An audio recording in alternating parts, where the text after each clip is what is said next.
Muy buen día.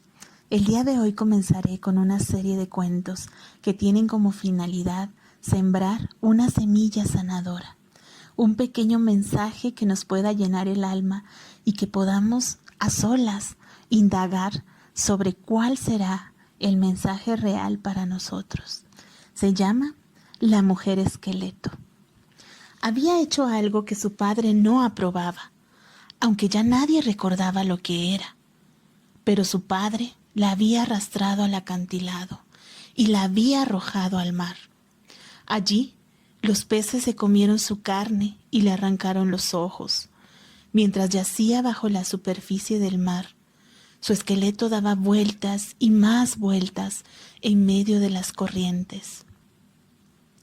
Un día vino un pescador a pescar.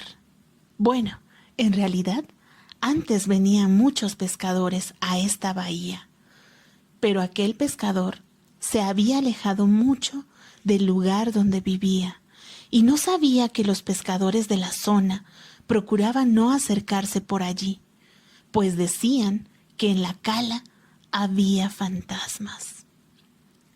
El anzuelo del pescador se hundió en el agua y quedó prendido nada menos que en los huesos de la caja torácica de la mujer esqueleto. El pescador pensó: he pescado uno muy gordo, uno de los más gordos. Ya estaba calculando mentalmente cuántas personas podrían alimentarse con aquel pez tan grande, cuánto tiempo les duraría y cuánto tiempo él se podría ver libre de la ardua tarea de cazar. Mientras luchaba denodadamente con el enorme peso que colgaba del anzuelo, el mar se convirtió en una agitada espuma que hacía balancear y estremecer el kayak, pues la que se encontraba debajo estaba tratando de desengancharse, pero cuanto más se esforzaba, más se enredaba con el sedal. A pesar de su resistencia, fue inexorablemente arrastrada hacia arriba, remolcada por los huesos de sus propias costillas. El cazador, que se había vuelto de espaldas para recoger la red, no vio cómo su calva cabeza surgía de entre las olas. No vio las minúsculas criaturas de coral brillando en las órbitas de su cráneo, ni los crustáceos adheridos a sus viejos dientes de marfil. Cuando el pescador se volvió de nuevo con la red, todo el cuerpo de la mujer había aflorado a la superficie y estaba colgando del extremo del kayak, prendido por uno de sus largos dientes frontales. ¡Ay!, gritó el hombre mientras el corazón le caía hasta las rodillas. Sus ojos se hundían aterrorizados en la parte posterior de la cabeza y las orejas se le encendían de rojo. ¡Ay!, volvió a gritar, golpeándola con el remo para desengancharla de la proa y remando como un desesperado rumbo a la orilla. Como no se daba cuenta de que la mujer estaba enredada en el sedal, se pegó un susto tremendo al verla de nuevo, pues parecía que ésta se hubiera puesto de puntillas sobre el agua y lo estuviera persiguiendo. Por mucho que zigzagueara con el kayak, ella no se apartaba de su espalda. Su aliento se propagaba sobre la superficie del agua en nubes de vapor, y sus brazos se agitaban como si quisieran agarrarlo y hundirlo en las profundidades.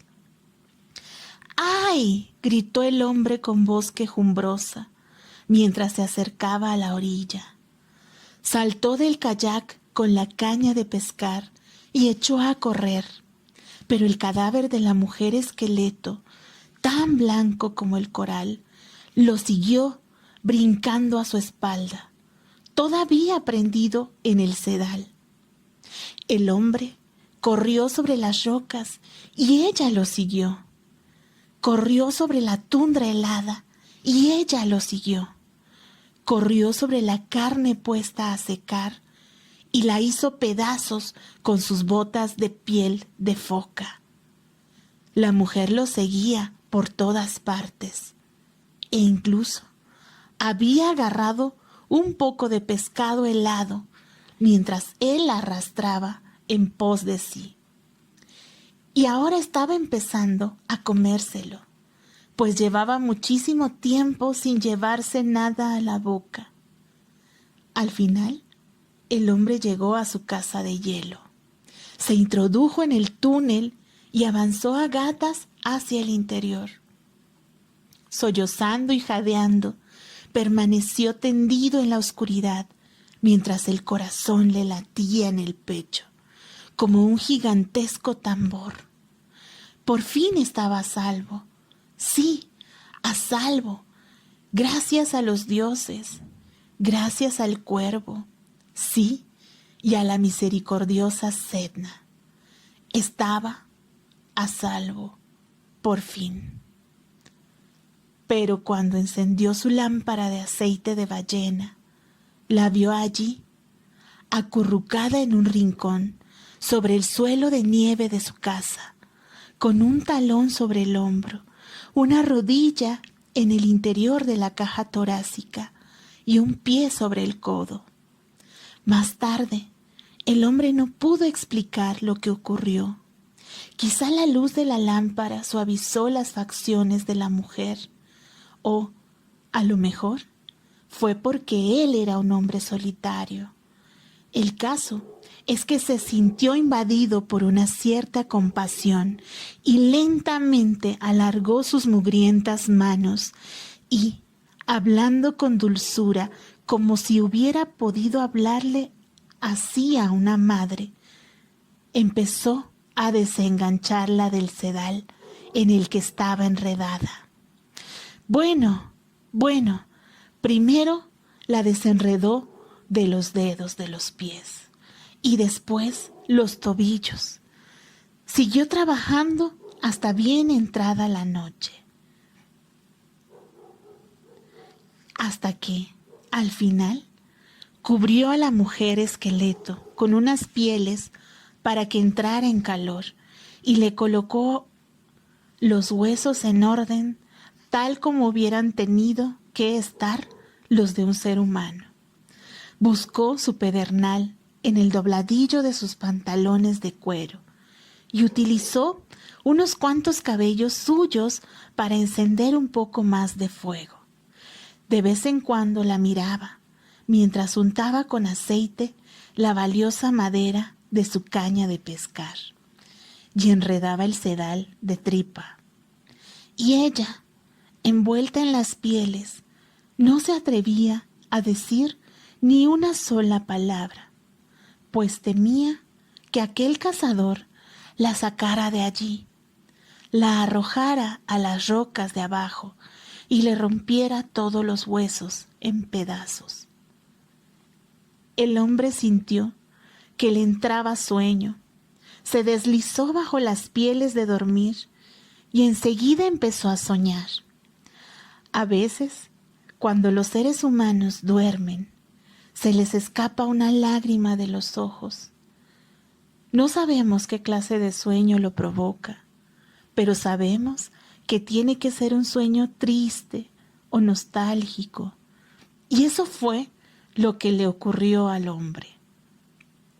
La mujer esqueleto vio el brillo de la lágrima bajo el resplandor del fuego, y de repente le entró mucha sed. Se acercó a rastras al hombre dormido entre un crujir de huesos y acercó la boca a la lágrima.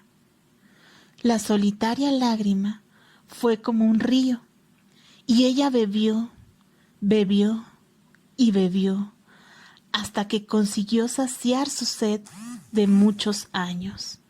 Después, mientras permanecía tendida al lado del hombre, introdujo la mano en el interior del hombre dormido y le sacó el corazón, el que palpitaba tan fuerte como un tambor.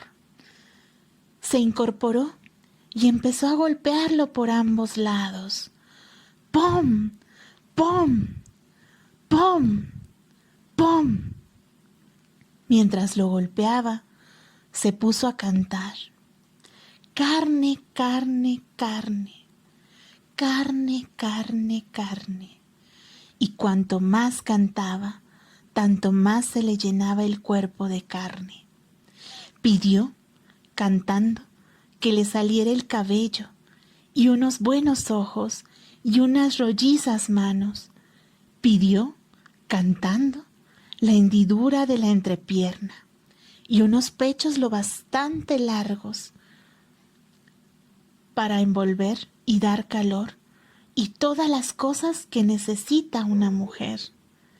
Y, cuando terminó, pidió cantando que desapareciera la ropa del hombre dormido y se deslizó a su lado, en la cama, piel contra piel, devolvió el gran tambor, el corazón, a su cuerpo.